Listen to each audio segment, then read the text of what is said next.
So hey guys, this is Abhishek and you are watching Cam Shraddha. So today we will talk about the difference between mass and weight.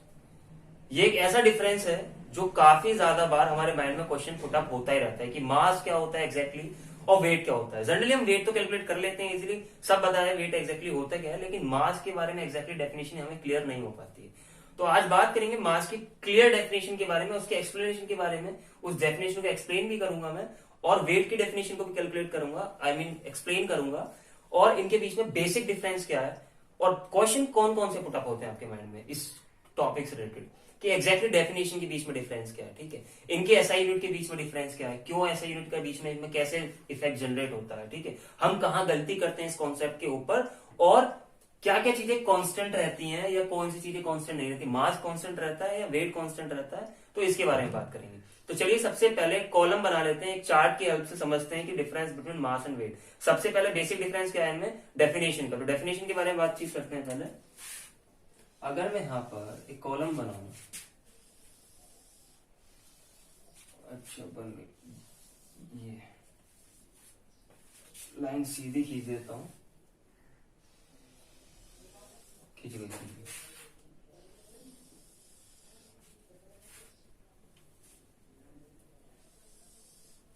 यहाँ आएगा मास, यहाँ आएगा wait. और सबसे बड़ी बात, जब हमारे माइंड में मास और वेट का कॉन्सेप्ट का क्वेश्चन कब पुटअप होता है, अगर मैं अपनी बताऊं तो मेरे माइंड में सबसे पहले वाला क्वेश्चन पुटअप हुआ था तब जब मैं स्कूल में अपने वेइंग मशीन में वेट मेजर करा रहा था। तो वेट कैलकुलेट करा रहा था मैं अपना, तो उसने ये बताया वेइंग मशीन ने मेरा वजन जो है उस टाइम पे 54 केजी था। तो केजी मैंने सोचा ये वेट की यूनिट होती है, लेकिन हमें जब यहाँ से 11th क्लास में आया तो उसमें पता लगा कि तो मास की यूनिट होती है। तो अब इसका एक पूरा एक्सरे का खोल के रख देते हैं, इसका पूरा बायोग्राफी करते हैं कैसे कैसे ये चीज होती है, ठीक। तो मास क्या होता है, मास की डेफिनेशन होती है the amount of matter,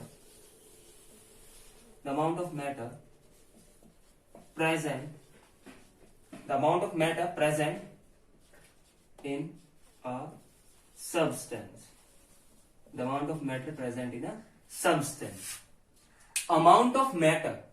matter क्या होता है, मैटर मैंने आपको बताया हुआ है क्या कि अगर मालूम है क्रिस्टल लेता हूं, एक सब्सटेंस लेता हूं, ये सब्सटेंस मिला हुआ है छोटे छोटे एटम्स से, छोटे छोटे एटम्स से, ठीक है, ये सब्सटेंस बना हुआ है छोटे छोटे एटम्स से, तो बना देते हैं एटम्स में छोटे छोटे एटम्स बना देते हैं। इसकी डेफिनेशन आपको बिल्कुल शॉर्ट में क्लियर कराऊंगा, आपको शॉर्ट में कैसे क्लियर होगी देखते हैं। इसका एक फिगर बन जाएगा। तो ये छोटे छोटे एटम्स होते हैं और एटम्स एग्जैक्टली क्या होते हैं, एटम्स की अगर मैं डेफिनेशन बात करूं, एटम्स भी तो कुछ ना कुछ स्पेस ऑक्यूपाई करते हैं ना। तो मैटर की डेफिनेशन नॉर्मली क्या होती है, मैटर की डेफिनेशन होती है anything that occupy space and have मास। तो एटम के पास अपना खुद का मास भी होता है, इसने एक इस लैटिस के अंदर एक स्पेस भी ऑक्यूपाई करा हुआ है। तो कुल मिलाकर जो मास होता है वो मास एग्जैक्टली होता है कि इसके अंदर कितने पार्टिकल्स हैं, कितने एटम्स हैं, कितने एटम्स हैं, ये मैटर होता है। तो कुल मिला के अगर मैं इसकी बात करूं तो ये मैटर होता है, इसके अंदर कितने एटम्स हैं या पार्टिकल्स हैं। तो अमाउंट ऑफ मैटर, इसके अंदर कितना अमाउंट है एटम्स का, वो एग्जैक्टली मास होता है, ठीक है। वेट क्या होता है, वेट क्या होता है, अगर मान लो मैं वेइंग पोजिशन पे खड़ा हूं, वेइंग मशीन पे खड़ा हूं मैं, ठीक है, इन द पोजिशन ऑफ डैप, ये वाला पोजीशन, डैप पोजीशन में खड़ा हूं, ये खड़ा हूं और यहां पे है वेइंग मशीन, ठीक है। तो कुल मिला के जो वेट होता है वो कैसे कैलकुलेट होता है, वेट कैलकुलेट होता है gravitational force acting on a body. तो ग्रेविटी किस पे कितनी फोर्स लगा रही है, इतनी लगा रही है। और फोर्स का फॉर्मूला क्या होता है, मास इंटू एक्सेलरेशन। लेकिन मास तो मेरी बॉडी का पता है मुझे, लेकिन एक्सेलरेशन क्या होता है, इसके अंदर एक्सेलरेशन किस में चेंज हो जाएगा, इसके अंदर एक्सेलरेशन चेंज हो जाएगा, एक्सेलरेशन ड्यू टू ग्रेविटी में चेंज हो जाएगा। तो ये हो जाएगा mg। तो यहां से वेट का फॉर्मूला निकलेगा m into ji.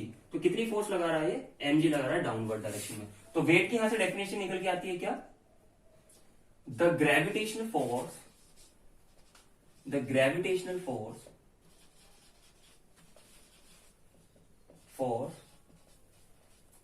acting on a body, acting on a body is called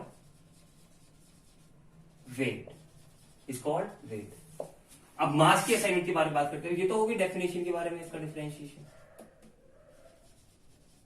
अब बात करते हैं इसकी असाइनमेंट के बारे में।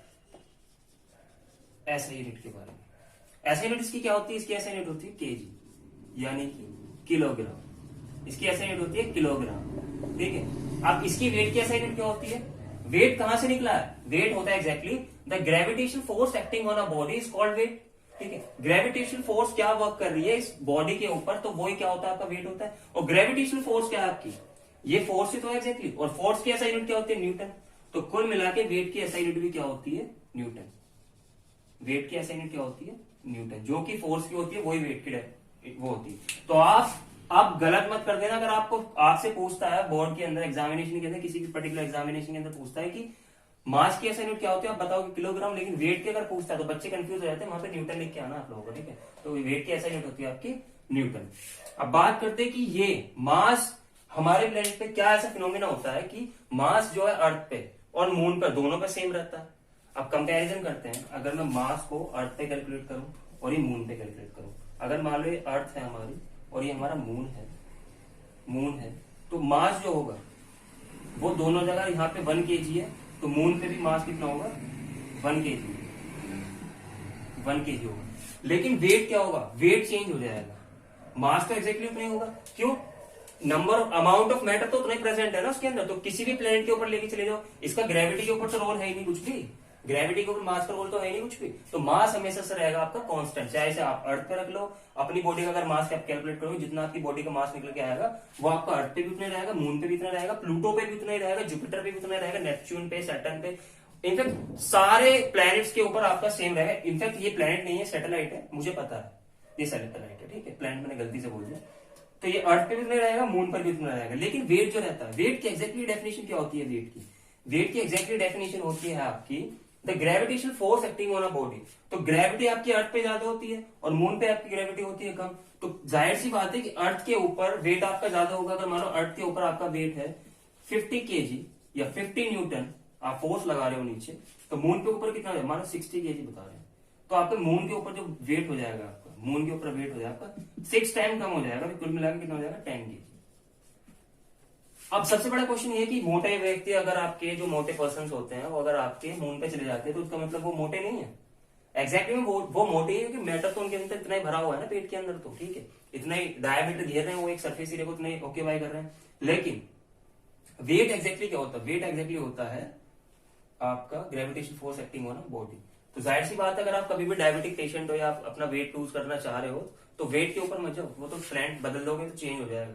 आपको किस पे जाना है? कैलोरीज बर्न करनी है, अपनी मोटापे को कम करना है, सरफेस एरिया को कम करना है, ठीक है।